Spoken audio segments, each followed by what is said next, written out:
increasing consistency at all costs is one of the main things that keeps me working out. So even if it comes at the cost of me working out not as intense or not as effective. So if these are my 3 working out days, then if I meet all of these, I usually gain strength. But if I only get 2 of these, then I basically don't gain strength, and sometimes I basically get weaker and weaker, also due to the mental aspect. A problem in the past now was that if I get into a good motivational thing, then I increase the intensity and increase the intensity and increase the intensity, which then mentally makes it harder to actually then go to the gym, because you compare yourself to the last time. So if it then makes me less likely that I go to the gym, what I have to do is I have to decrease the expected intensity. The intensity I expect from myself, because what this then leads to is that I hit all of the workouts.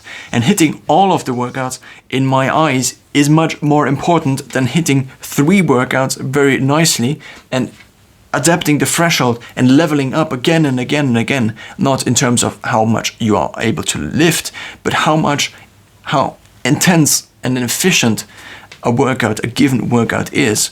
So if we plot progress in the gym over time, in the beginning you might be able to do, I don't know, 1 pull-up, 1 push-up. Now, not 1 pull-up, 1 push-up, but this is basically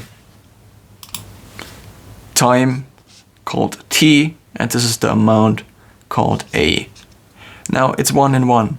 Now if we assume linear growth, which doesn't really make sense, but let's just assume it, then over time, let's say after 1 week, you would be able to do 2 push-ups.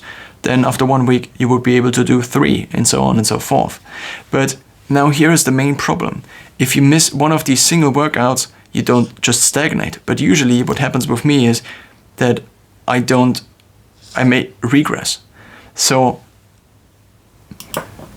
the strategy I eventually developed for myself is that I said, what if I just appeared every single time?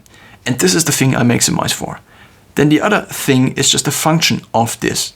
If I appear at the gym anyway, then I might as well train and work out and use my time and not waste my time in the gym.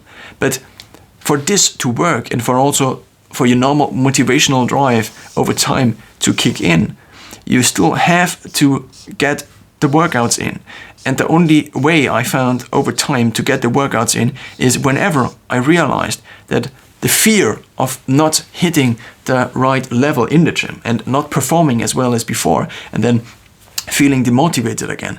This fear can be more or less not diminished, but at least decreased by just saying that it is not as important, that it is less important how intense the workout is and how efficient the workout is than that the workout actually is.